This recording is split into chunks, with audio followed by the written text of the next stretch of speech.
So before I begin to talk about how to practice the union of shamatha and vipassana,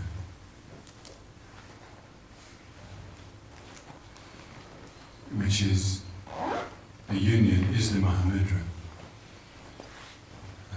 Just remind yourself that the Mahamudra is the seal of appearances and emptiness.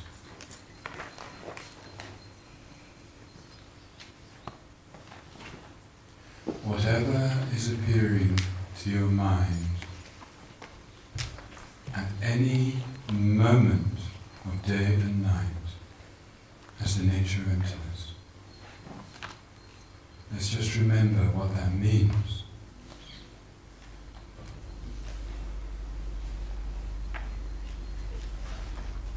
Sometimes we say mere appearance, mere appearance. So the word mere kind of means only. It's to remind us there's no more solidity there. There's nothing more substantial than an appearance. That's not what our senses tell us, is it?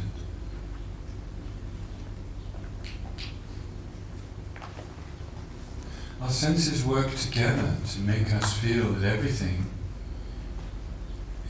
does have substantiality, inherent existence, existing by itself. Our ears, our touch, our eyes, everything is working together.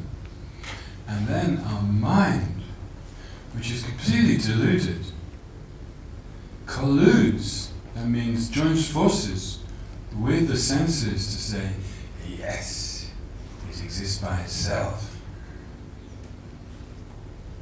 And we believe it.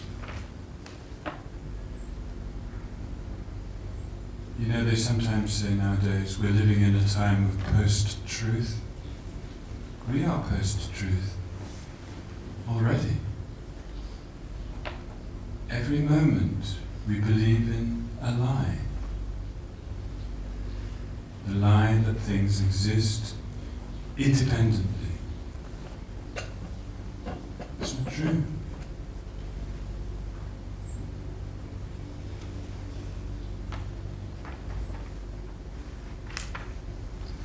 So we began to taste through our meditations.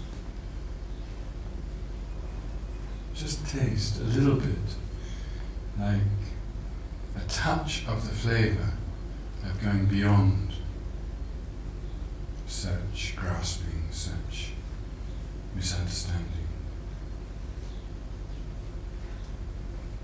But we still have a long way to go. Takes a lot of practice to completely transform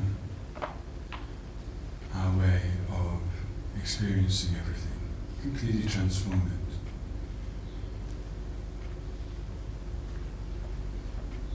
But our mind is capable of experiencing things as they are.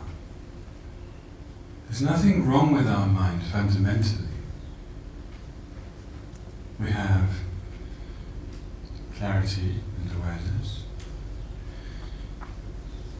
We have the intelligence to analyze correctly and understand.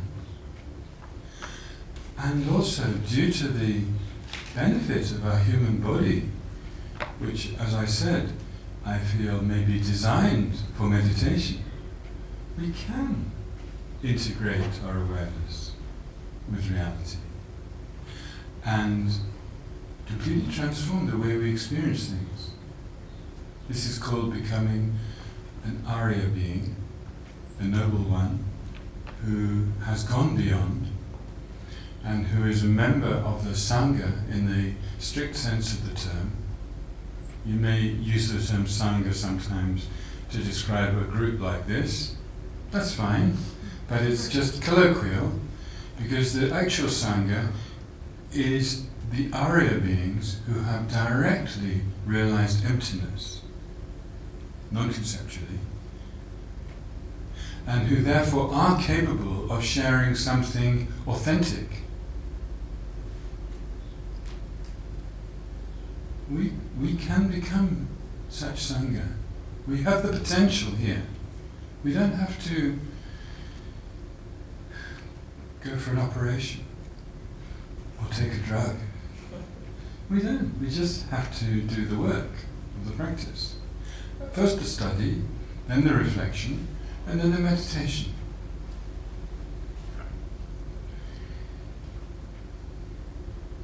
It's the path, the Dharma path, the fourth noble truth, the path to the truth of cessation.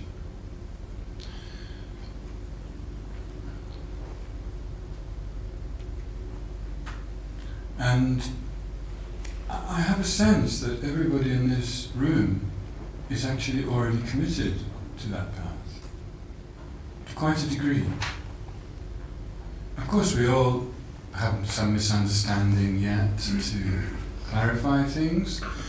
We all make mistakes, we all have temporary limitations, but with determination, we can practice and transform ourselves. Even before we die in this life, we can do a lot of good work.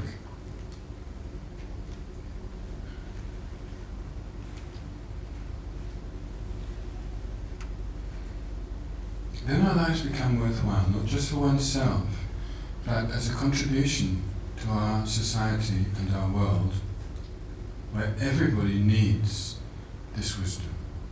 Everybody. And even if we can have a small number of people who become Arya Sangha, the whole society would be transformed. It's not that everybody has to completely, fully realize everything.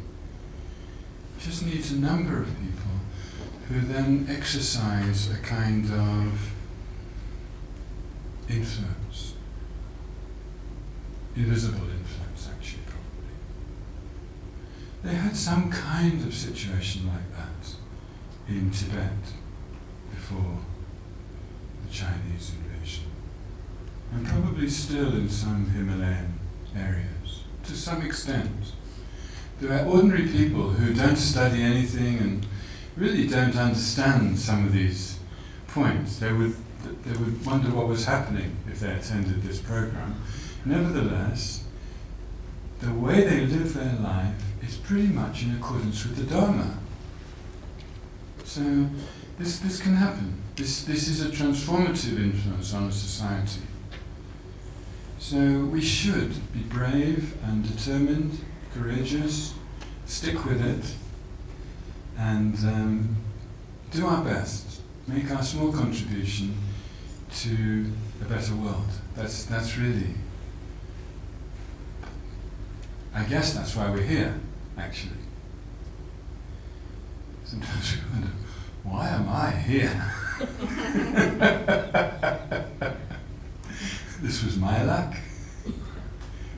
But there's some positive purpose. And also you people are very resilient. I'm very admiring of you. I couldn't survive here. I have to run back to England. I mean, even there we have so many troubles, but I'm more familiar with those ones. But you are resilient to your troubles here. I mean, I know you're not fully resilient. You also find it difficult. I know that. But together also, this is a part of the point, to have a community like this group and other groups. It's very, very, very important. So we're not alone. And then practice together. And if one of you gets enlightened, you have to pull the other ones up.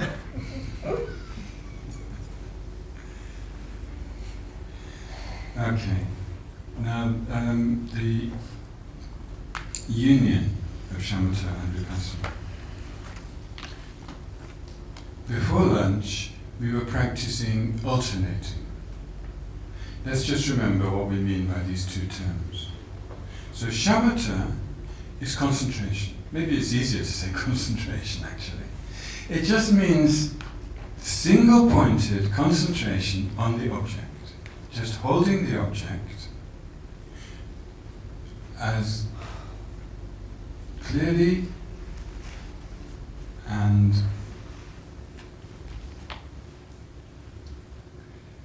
strongly as possible with mindfulness, using vigilance to check if laxity and excitement come, and then applying the antidote so that the concentration is maintained.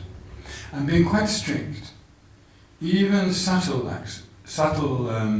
excitement, like just a little voice starts to tell you, oh, I should think about this. Just look at it and dissolve it.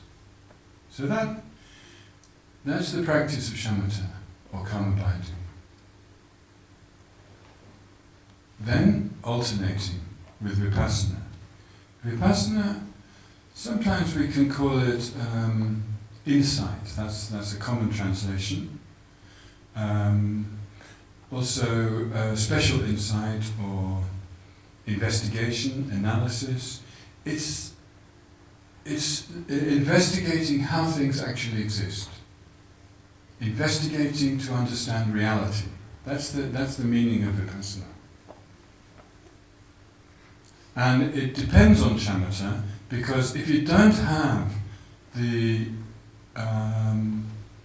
security, the stability of shamatha, then your investigation will go all over the place and you keep forgetting what you just understood.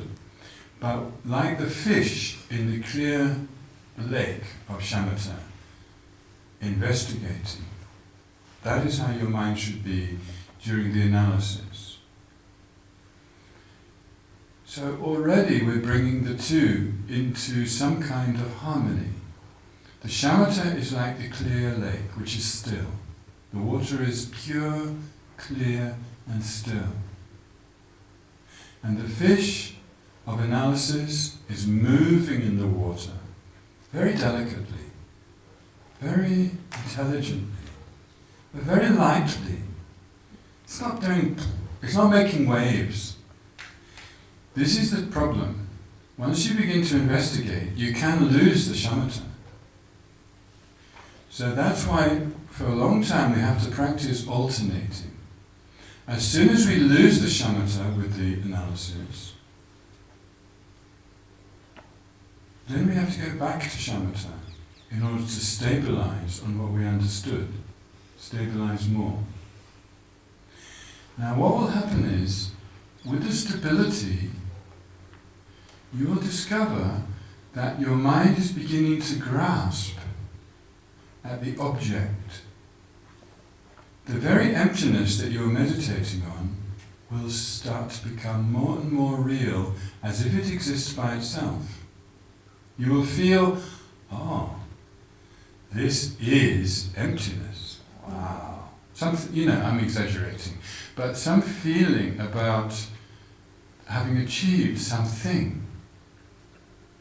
That is not emptiness. That is the opposite. That is the opposite. That is what we say, reifying or objectifying emptiness. That's not right. So at that point, you go back to the analysis, and again, with the mind here, just see the object and think, oh, the mind and its object are interdependent. Interdependent. And immediately you see interdependence, you should remember, therefore, can't exist by itself. And when you get skillful, at that point it's like the ground disappears. No longer anything to grasp to, just like space, as I said before lunch. Space like equipoise. Emptiness is like space. It's like endless space. There is no place to grasp. And when you also realize the emptiness of the subject, there is no reference point. There is no me here, existing independently or in anything except a relative sense to whatever I'm experiencing. We can have, sometimes we have the feeling, I am a point of experience within the infinite space of emptiness. Again, it's reifying this me. I am a point. If we then recognize, this point, which is the consciousness, and the infinite space of emptiness are just interdependent. Neither of them exist separately. Then we can enter a space without reference point. There's neither center nor circumference of this circle of the meditation. What I'm trying to say is that the alternating between shamatha and vipassana gradually leads towards a union where they dissolve into each other.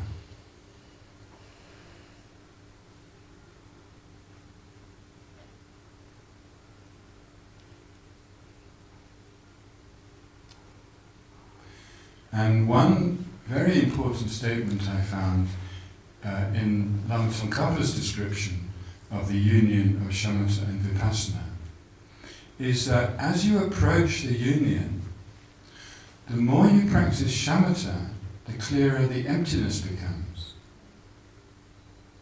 And the more you practice the vipassana or analysis, the more stable your mind becomes, which seems to be the opposite of how it is when we're alternating. So if you find you get to that stage, that's very, very good sign. So check sometimes. Again. Yeah, I'll say again. When you do the concentration, which is single-pointed, just holding whatever you experience, if by doing that the emptiness becomes clearer, in other words, there's less grasping, that's a good sign. Equally, if when you do the investigation, the vipassana, the analysis, if at that point your mind becomes more stable, that's the same, it's also a good sign. It means that you're approaching the union of shamatha and vipassana. The union of shamatha and vipassana is also a meditative equipoise. Meditative equipoise, samadhi in Sanskrit. Meditative equipoise means the mind is balanced in meditation, completely balanced.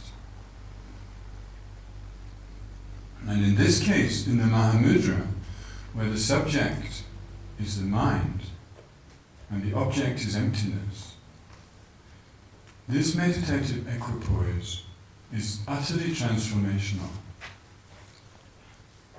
It will purify all the afflictions. It will purify all the negative, all the karmas, it will purify all the obscurations. It takes time. This isn't something that just happens the first time we have some experience. We have to keep returning. And if you persist, if you keep going, each time you return it'll be a little bit easier. That's one of the real benefits of regular practice. It will become easier and easier to return and go a little bit further than where you came last time. And you're gradually purifying the obscurations. Also, the mind that you generate, the clear, pure mind understanding emptiness, is not going only to affect your meditation, it's also going to affect you in the post-meditation phase. Did you find what I said during your break? A little bit? And you could see things as being like an illusion, to some extent, a little bit. You see, that's the effect of the meditation. That isn't something coming from intellectually. I mean, you can say intellectually, oh yes, it's like an illusion, but that's just saying it. Or that's just saying rationally, oh yeah, it's like an illusion. But when you experience it as even a little bit like an illusion, there's a sort of feeling, oh, this is a bit like dreaming, or something like that. It's like an illusion. It's like a magic show. It's just appearance. Those trees don't look so solid. Those kind of experiences, that is a sign that the meditation is beginning to change the way you experience everything. Also in your relationships, it becomes less barriers, less conflict, less misunderstanding, more fluidity, more harmony. I mean, you know, the benefits of this are enormous. And that's just the beginning of the practice. Gradually, the mind will become more and more transformed to be able to be an active, or we say bodhisattva, on a broader and broader level, to benefit more and more beings. Just look what His Holiness Dalai Lama's been doing in Dharamsala, in Bodh Gaya. Hundreds of thousands of people. You've seen it, some of you, on the TV. I mean, in deep meditation, many of them just completely entering into another space of mind which they don't experience normally. They haven't even done all this work we've been doing, mostly. But when they come there, like Tsipi said this morning, just being in the presence of such a person is transforming the mind. That is why we should become like that. That's the reason why we should practice. And we can become like that through practice. So that we can also benefit others in this, just through this sort of invisible influence, I guess. Hard to express how it happens. But in the field of someone like that, one feels different. If you haven't experienced that, you just have to take it from people who have, that it happens like that. It happens like that. Okay.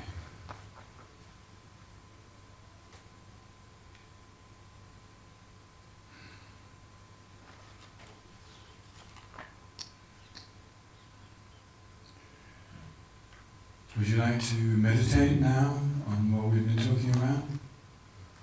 Shall we try? Do our best. But don't worry if it doesn't work. Low expectation. If you have low expectation, you will get better results. If you have high expectation, you'll probably be disappointed. Okay.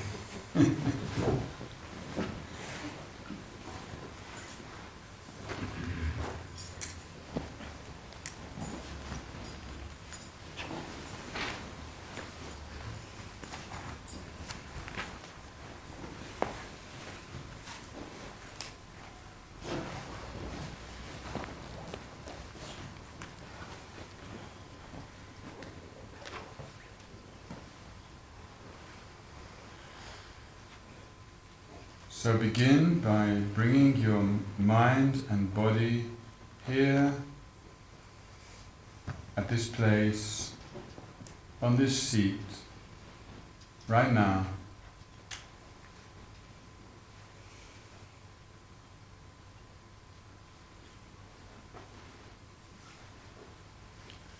And remember to meditate from your heart center. Much more effective than meditating from your brain.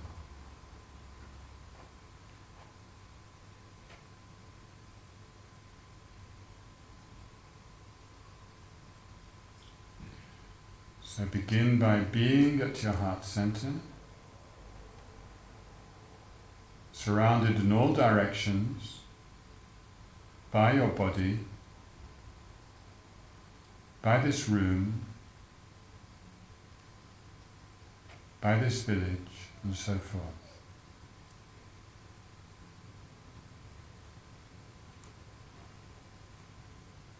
But stay at your heart center. Be at the center of your world, at your heart center, with clarity and awareness.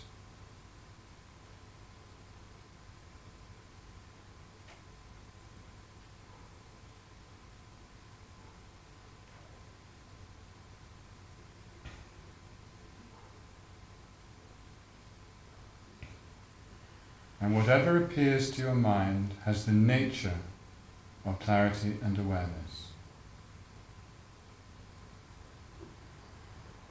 It's like a shape made of clarity and awareness. Each thought, sensation, sound, and so forth.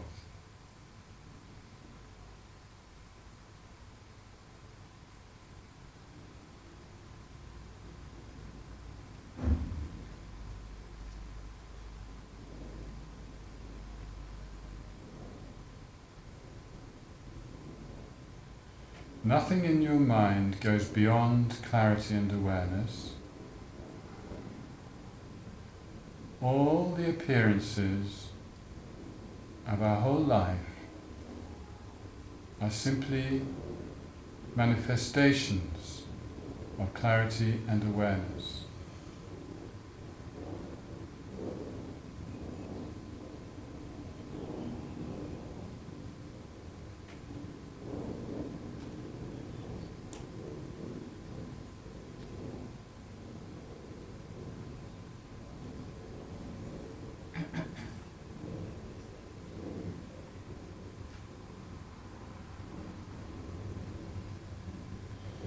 And whatever appears to us has its own causes and conditions.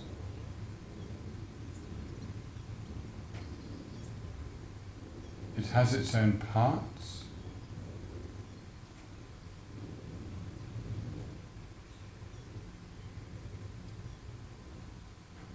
and is therefore empty of existing by itself.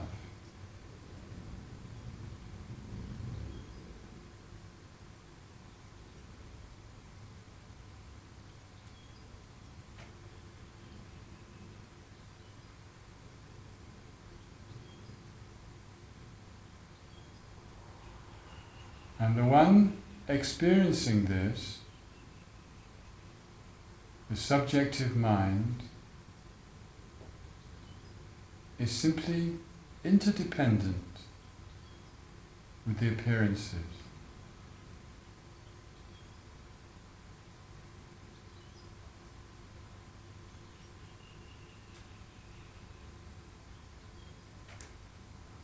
Without an observer, there is nothing observed.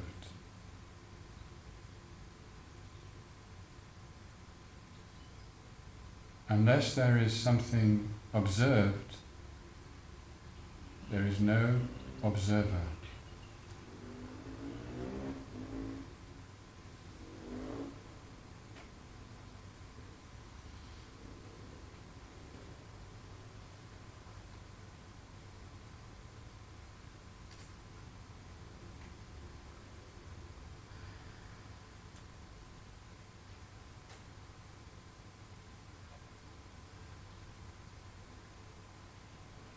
No observer.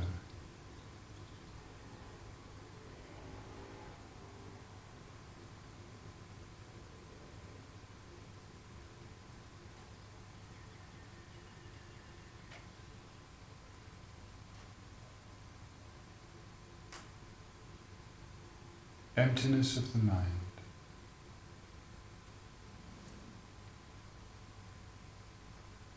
Ultimately, no subject doing the meditation.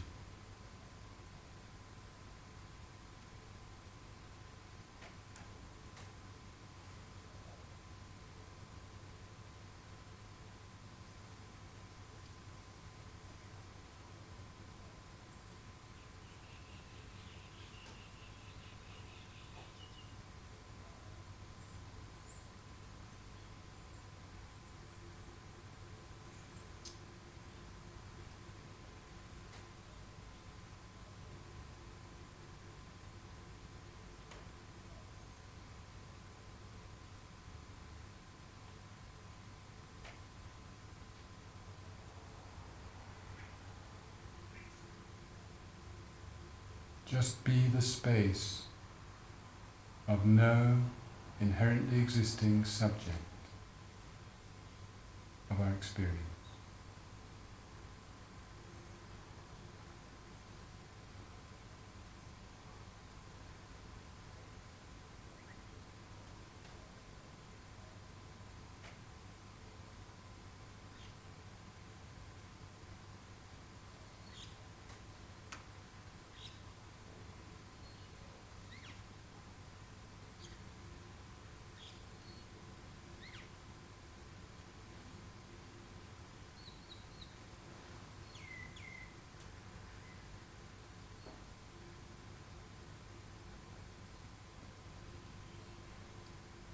As you enter this space of the emptiness of the mind, relax a little, not too much, just a little.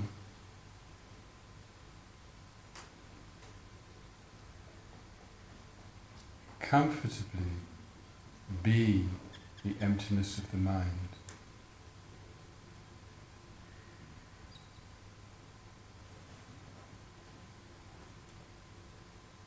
It's like a relief after a long journey.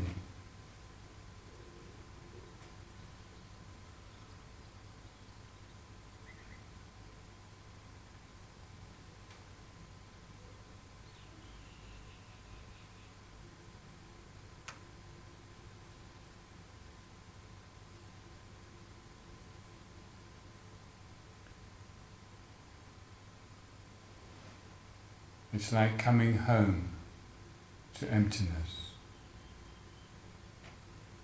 our only true home in all of existence.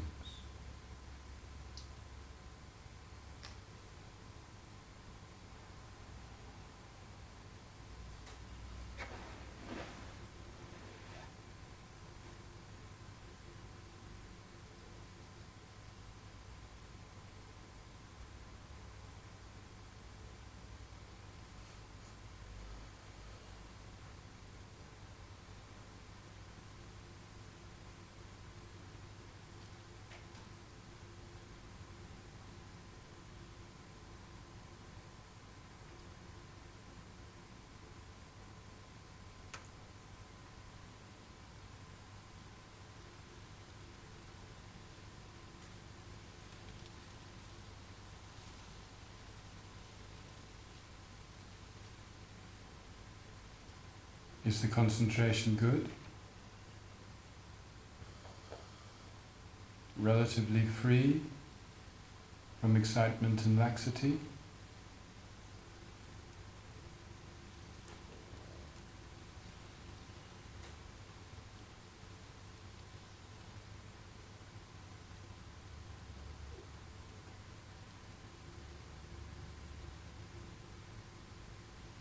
Is the concentration itself taking you deeper into emptiness?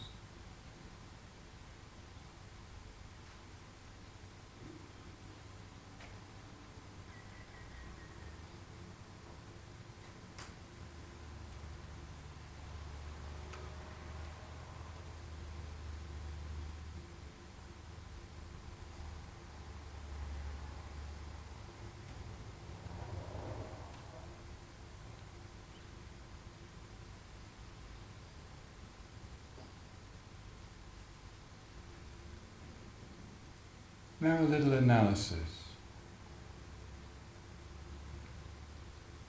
What is appearing?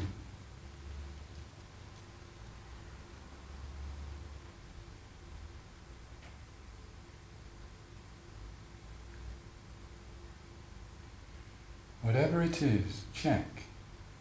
Does it exist from its own side?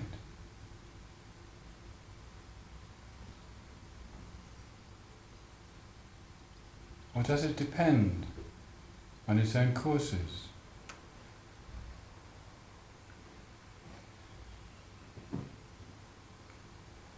Does it depend on mental imputation for its existence, whatever appears?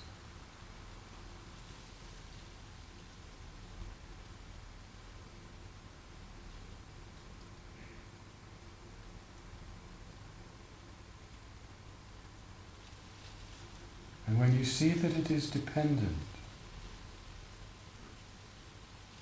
see also that it is empty of inherent existence.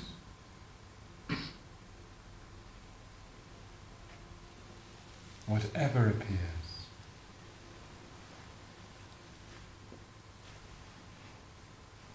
whether it's on the side of the mind or on the side of objects appearing to the mind.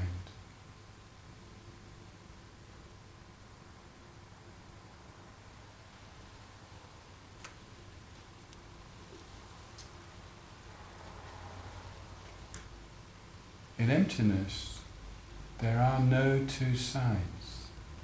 In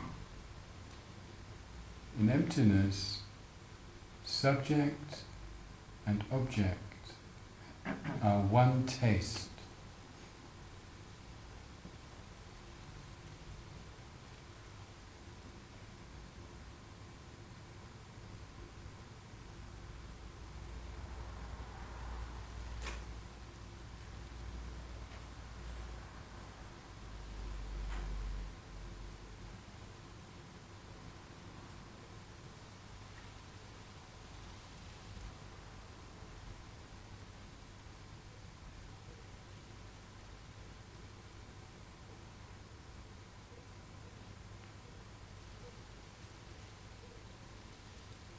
Does the analysis strengthen the concentration?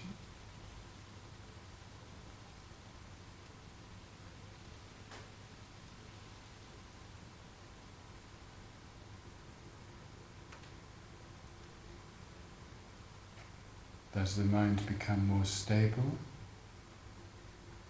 due to penetrating reality through analysis?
Through this practice, we enter the middle way,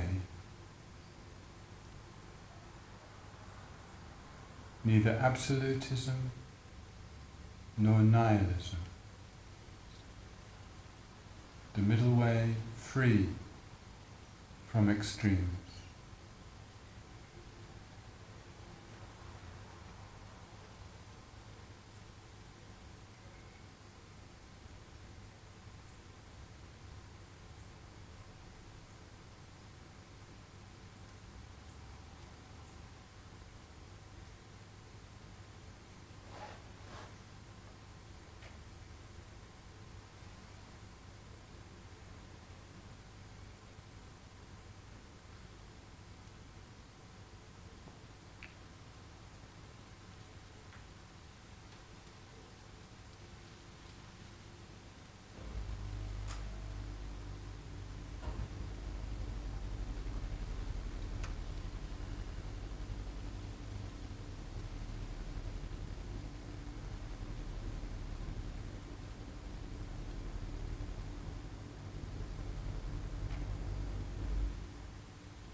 have your hands on the controls of this flight. It's up to you to alternate shamatha and vipassana and slowly bring them towards union, in which appearances and emptiness are experienced as non-dual.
Don't grasp for a result.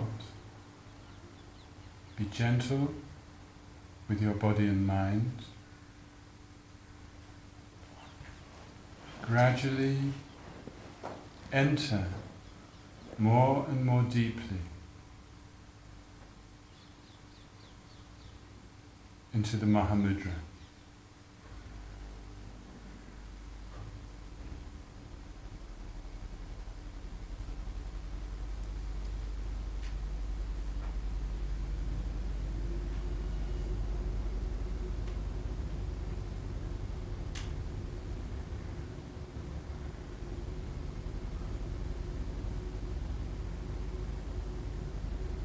Without boundary, without center.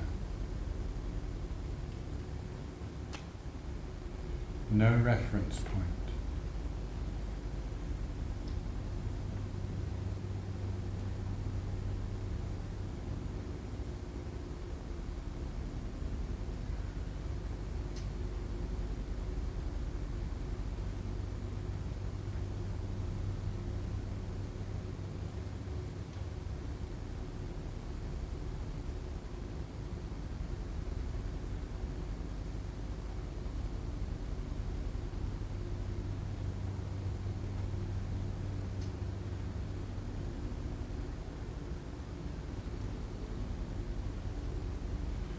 Recognize that as you enter this meditation,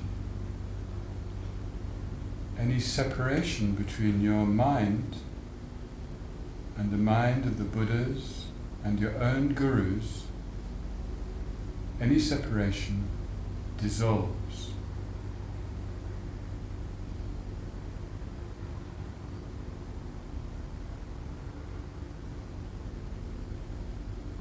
You're entering the same sphere of reality that they already entered.